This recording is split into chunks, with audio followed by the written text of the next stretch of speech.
जय श्री राम, जय हनुमान बाबा की। और मैं आज आपका फिर से स्वागत करता हूं इस संपूर्ण सृष्टि ज्ञान चैनल में। और हम लोग आज बात करने जा रहे हैं 9 तपा की। तो चलिए शुरू करते हैं, पर शुरू करने से पहले जय श्री राम, जय हनुमान बाबा की। देखिए, ऐसा है कि अधिकांश लोगों ने या कहिए ज़्यादातर लोगों ने ये 9 तपा या 10 तपा के बारे में ज़रूर सुना होगा। कोई कहता है 9 तपा लगेगा, कोई कहता है 10 तपा लगेगा, और कोई कहता है कि 9 तपा लग गया है, इससे गर्मी बहुत ज़्यादा हो रही है, और कोई कहता है 10 तपा लगेगा। तो देखिए, 9 तपा या 10 तपा में है क्या चीज़, या हम ये कहें कि 9 तपा सही है कि 10 तपा सही है। देखिए, अगर हम ज्योतिषीय और साइंटिफिक दृष्टि दोनों से देखें तो इसका असली नाम 9 तपा ही होता है।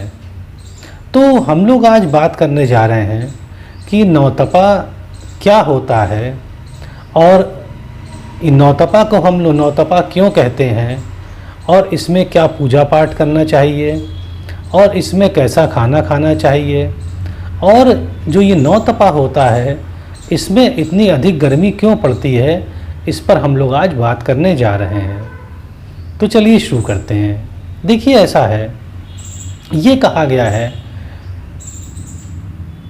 पुराणों में भी, और जो हमारे जो साहित्य हैं, साहित्य मतलब जो हमारी धार्मिक किताबें हैं, उसमें ये कहा गया है कि जब भी जेठ या ज्येष्ठ महीना आता है तो उसमें गर्मी बहुत अधिक पड़ती है।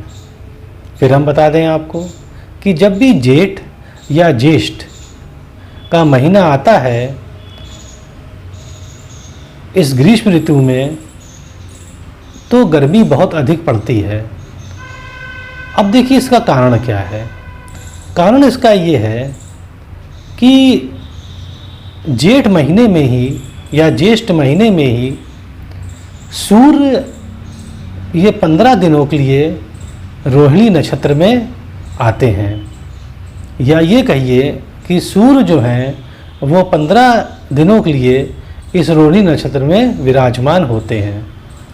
अब देखिए, अब इन 15 दिनों की अगर बात करें हम, कि जिसमें सूर्य जो हैं रोहिणी नक्षत्र में 15 दिनों के लिए आते हैं, तो इन 15 दिनों के पहले 9 दिन बहुत अधिक गर्मी वाले होते हैं, जिसे हम 9 तपा कहते हैं। 9 तपा का अर्थ हुआ कि वे 9 दिन जब सूर्य रोहिणी नक्षत्र में प्रवेश कर जाता है, तो उस दिन से जो 9 दिन होते हैं या अगले 9 दिन होते हैं, उसको हम 9 तपा कहते हैं, क्योंकि बहुत अधिक गर्मी पड़ती है। अब देखिए, ऐसा मतलब ये साइंटिफिक दृष्टि क्या है, गर्मी क्यों पड़ती है। देखिए, ये देखा गया है कि जब भी सूर्य रोहिणी नक्षत्र में प्रवेश करते हैं तो उसमें जो पहले 9 दिन तक सूर्य पृथ्वी के सबसे ज़्यादा पास होते हैं, इसलिए उनकी जो किरणें होती हैं सूर्य की, वो बिल्कुल सीधी पड़ती हैं पृथ्वी के ऊपर। तो ये इसका साइंटिफिक कारण हो गया कि गर्मी क्यों पड़ती है। अच्छा, अब देखिए, एक और चीज़ है कि जब पृथ्वी के बहुत पास होते हैं तो और उनकी जब किरणें बिल्कुल इस पृथ्वी पर सीधे पड़ती हैं, तो इससे पानी का वाष्पीकरण या वेपराइजेशन बहुत ज़्यादा होता है। तो जब वेपराइजेशन बहुत ज़्यादा होगा या वाष्पीकरण बहुत ज़्यादा होगा, उतनी ही मात्रा में बादल आकाश में बनते हैं। तो जब ये बादल आकाश में बनते हैं तो मानसून आने पर बहुत अच्छी बारिश होती है। तो ये भी कहें कि 9 तपा जो है एक वरदान है सृष्टि का। तो अब आपको समझ में आ गया होगा कि 9 तपा का अर्थ होता क्या है। फिर हम बता दें आपको, ये 9 तपा इसलिए कहा जाता है क्योंकि जिस दिन से सूर्य रोहिणी नक्षत्र में प्रवेश करते हैं, तो उस दिन से और अगले 9 दिन तक गर्मी बहुत अधिक पड़ती है, जिसको हम 9 तपा कहते हैं। और इन 9 दिनों में ये देखा गया है कि सूर्य पृथ्वी के बहुत पास होते हैं और सूर्य की किरणें पृथ्वी पर बिल्कुल सीधे पड़ती हैं, जो ये गर्मी का कारण होता है। और ये गर्मी जो पड़ती है, हालांकि हम परेशान हो जाते हैं, पर ये हमारी वरदान है, क्योंकि इससे बादल बहुत बनते हैं, क्योंकि वाष्पीकरण या वेपराइजेशन बहुत ज़्यादा होता है। और मानसून आने पर ये मतलब मानसून बहुत अच्छा आता है अगर नौतपा में गर्मी खूब अधिक पड़ती है। अब देखिए एक और बता दें हम बात आपको, कभी कभी ये देखा गया है कि नौतपा में बारिश होती है, आंधी आती है। देखिए आंधी आना तो स्वाभाविक है, क्योंकि ये कहा गया है कि ये तो साइंस का फिनोमेना है कि जब भी गर्मी ज़्यादा पड़ेगी तो गर्म हवा ऊपर उठेगी और जो समुद्र की ओर से हवा यहाँ पर आएगी जहाँ पर गर्मी बहुत अधिक पड़ रही है, इसलिए आंधी तो आनी होती है। अब देखिए जब पानी अगर बरसता है तो पानी बरसने को हम लोग कहते हैं नौतपा का गलना। तो यह एक बड़ा ख़राब चीज़ है कि अगर नौतपा में पानी बरसता है तो ये माना जाता है कि आने वाला मानसून या आने वाले दिनों में बारिश बहुत अच्छी नहीं होगी। तो ये तो उम्मीद है आपको स्पष्ट हो गया होगा। अब देखिए हम आपको और चीज़ बताते हैं कि जो रोहिणी नक्षत्र हैं इसके स्वामी चंद्र होते हैं। तो जब सूर्य जब रोहिणी नक्षत्र में प्रवेश करता है तब वह चंद्र की शीतलता खत्म कर देता है। तो जैसे ही चंद्र की शीतलता खत्म होती है सूर्य के रोहिणी नक्षत्र के ये प्रवेश करने से, तो वैसे ही पूरा जनजीवन व्याकुल हो जाता है इस धरती पर, क्योंकि गर्मी बहुत अधिक पड़ती है और शीतलता बिल्कुल न्यूनतम हो जाती है। तो यह कारण भी है ज्योतिषीय दृष्टि से जिससे गर्मी बहुत अधिक पड़ती है। और ये हमें मालूम है कि ज्योतिष में ये कहा गया है कि सूर्य जिस भी ग्रह के साथ होता है उसका प्रभाव सूर्य बिल्कुल ख़त्म कर देता है। तो इसीलिए जब सूर्य रोहिणी नक्षत्र में प्रवेश करता है तो जो उसका स्वामी है रोहिणी नक्षत्र का चंद्र, उसकी शीतलता उसका प्रभाव ख़त्म कर देता है। इसीलिए इस धरती से वो शीतलता या ठंडक खत्म हो जाती है और भयंकर गर्मी पड़ती है।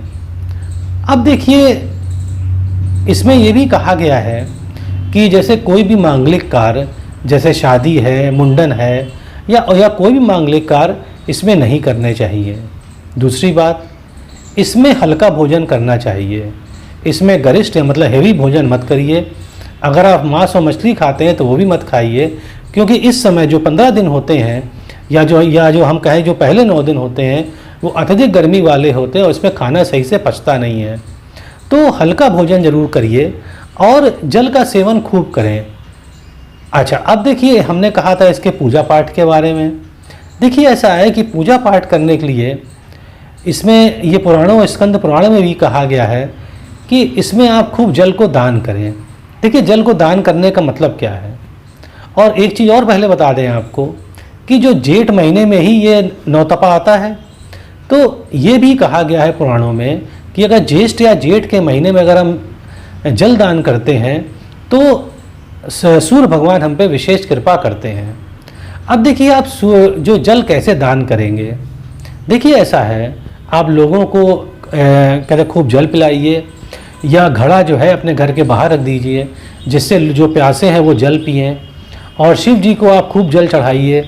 इन जेठ के महीने में शिव जी बहुत प्रसन्न हो जाते हैं। और दूसरी बात है कि चिड़ियों के लिए एक कटोरे में पानी रख दीजिए या बिल्ली और कुत्तों के लिए पानी रख दीजिए।